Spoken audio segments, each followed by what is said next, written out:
테트 공세가 초래한 반전운동의 여파로 북위 19도 이북 지역에 대한 북폭 중단이 결정되자 미 공군은 북베트남에 대한 출격을 중단했으며 점점 악화되고 있는 남베트남 전선에 대한 항공 지원과 함께 호치민 루트를 차단하기 위한 전술로 변경합니다.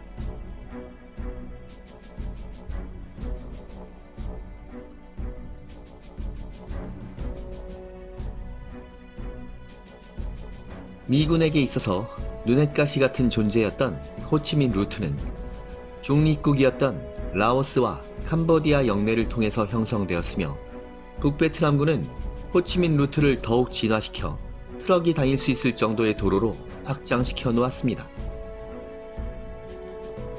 게다가 거미줄같이 얽혀있는 작은 통로들이 추가되어 막대한 전쟁 물자와 지원 병력을 남쪽으로 내려보내고 있었죠.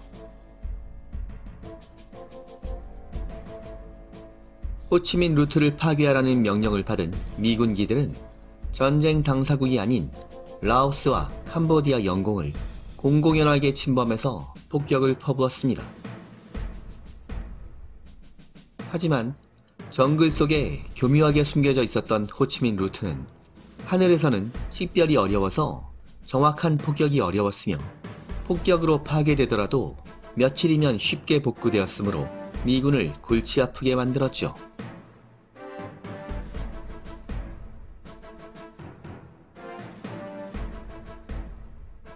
미 공군은 B-52 폭격기까지 동원해서 그야말로 엄청난 양의 폭탄을 투하했는데 라오스와 캄보디아에 투하된 폭탄의 총량은 태평양 전쟁에서 일본 본토에 투하된 폭탄의 10배에 달할 정도였습니다. 훗날 미군기들이 중립국을 무차별 폭격했다는 사실이 언론을 통해 알려지자 미군의 도덕성에 의문을 제기하는 국민들이 반전 여론에 동참하면서 미 행정부의 입장은 크게 난처해집니다. 한편 미군기들의 지속적인 북폭으로 산업 기반과 교통망이 붕괴될 뻔한 위기에 몰렸던 북베트남은 백악관이 북위 19도 이북 지역에 대한 공습을 금지하면서 극적으로 되살아납니다. 파괴된 교량들과 주요 수송로는 몇 주 만에 복구되었으며 보다 안전해진 하이퐁 항구에는 소련으로부터 공급되는 전쟁 물자들이 산더미처럼 쌓이고 있었죠.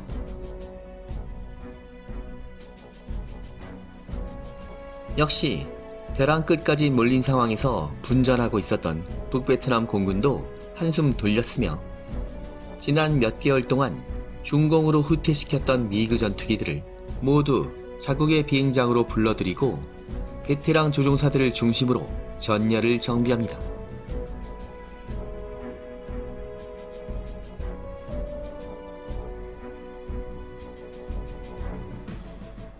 한편 68년 5월부터 프랑스 파리에서는 양측의 협상단이 기싸움을 하고 있었지만 서로의 입장만을 확인한 채로 별다른 소득을 올리지 못하고 있었죠.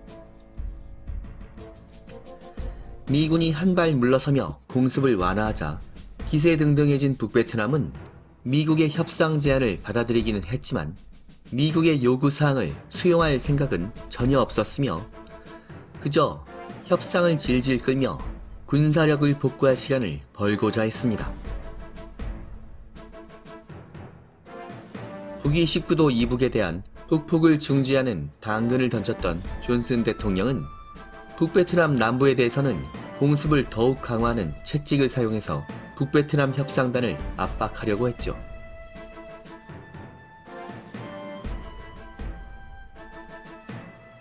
북베트남의 남부 지역은 루트팩 2, 3, 4가 포함된 미 해군의 영역이었으므로 이때부터 북베트남에 대한 항공작전은 미 해군이 주도하게 됩니다.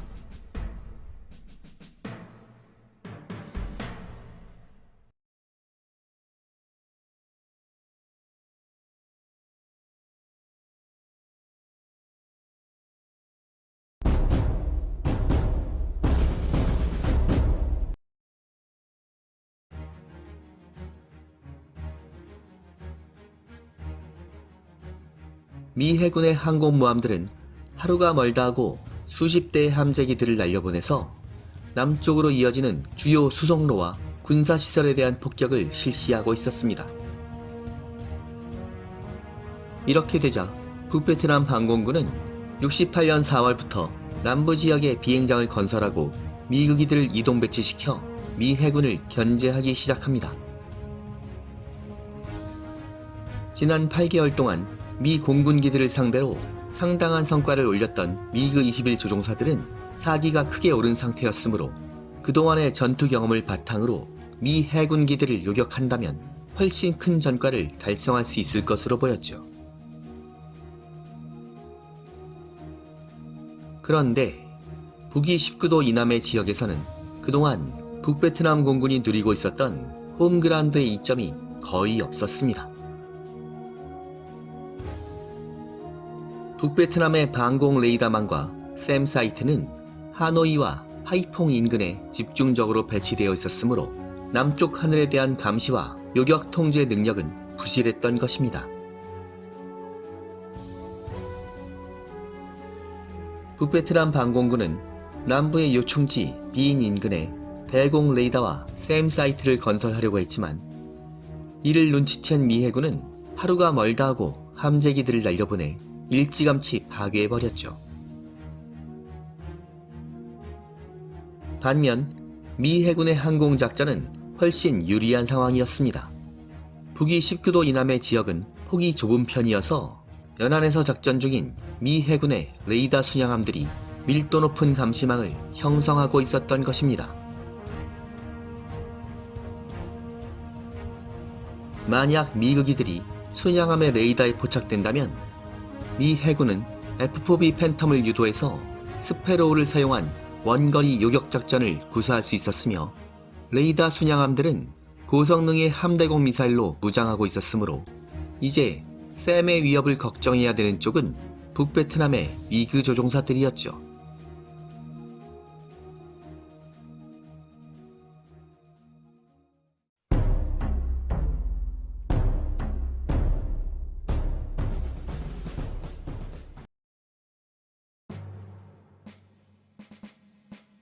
그런데 북베트남의 미그 전투기들을 상대하게 될 미 해군 조종사들 역시 상황이 그다지 좋은 편은 아니었습니다.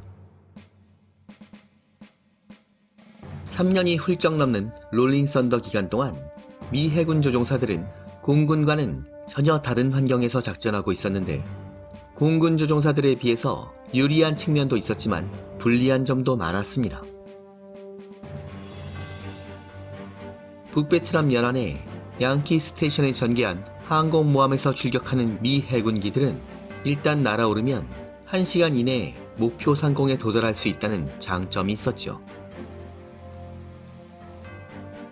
이러다 보니 태국을 출발해서 라오스를 지나 북베트남까지 2시간 이상을 날아가야 했던 미 공군 조종사들에 비해서 피로도가 덜한 편이었습니다. 게다가 북베트남 공군이 높은 고도로 장거리를 날아오는 미 공군기들 상대로 미그 21을 집중 투입해서 내복 전술을 구사했으므로 미 해군기들은 골치 아픈 미그 21과 상대할 가능성이 상대적으로 적은 편이었죠.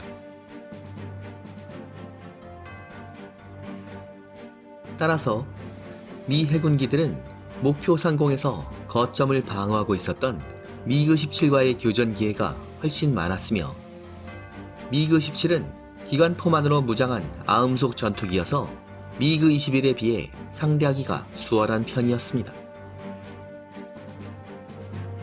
이런 상황을 고려한다면 미 해군 조종사들이 공군과 비교할 때 훨씬 유리한 상황에서 작전한 것으로 생각할 수 있지만 해군은 나름대로의 고충이 많았습니다.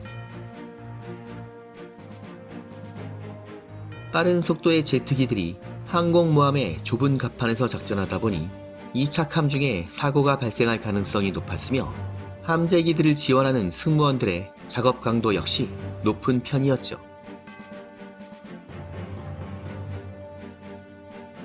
이 무렵 미 공군 조종사들은 베트남 전선에서 1년을 복무하거나 100회의 실전 출격을 달성하면 후배들에게 전선을 넘겨주고 후방으로 물러날 수 있었지만 항공모함에서 작전하는 미 해군 조종사들은 공군에 비해서 조종사 양성 기간이 더 길었으므로 대체 자원이 부족한 편이었습니다.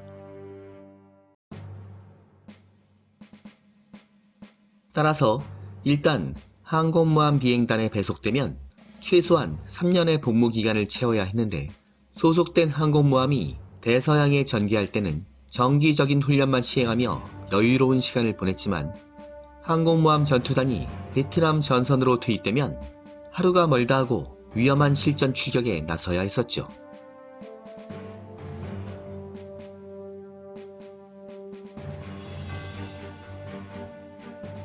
해군 조종사들은 적어도 200회 이상의 실전 출격을 마쳐야 후방 로테이션이 가능했으며 북베트남의 강력한 대공포함망을 정면으로 돌파하는 위험한 공습 작전은 조종사들의 전투 피로도를 급격하게 증가시켰습니다.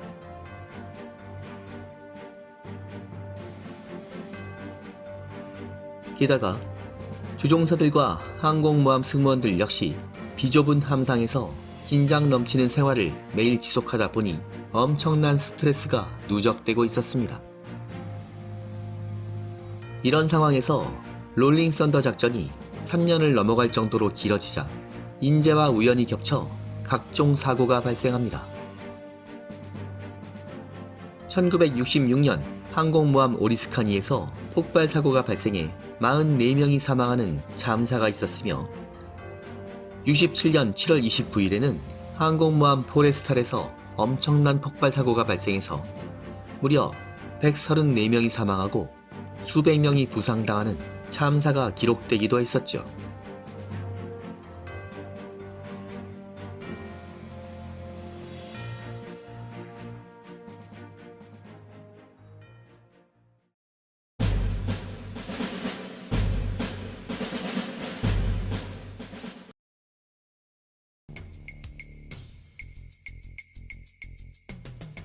어느덧 롤링 썬더는 막바지에 다다랐으며 미 해군 전투기들은 북베트남 공군의 미국이들과 정면 승부를 앞두고 있었습니다. 이번에는 해군의 독파이터 크루세이더 조종사들과 원거리 요격기 팬텀 조종사들 간의 자존심 대결도 걸려 있었죠. 과연 이 대결의 승자는 누구였을까요? 베트남 항공전은 다음 회로 이어집니다. 여기는 밀리터리 항공의 잡학 채널 불타는 하늘입니다.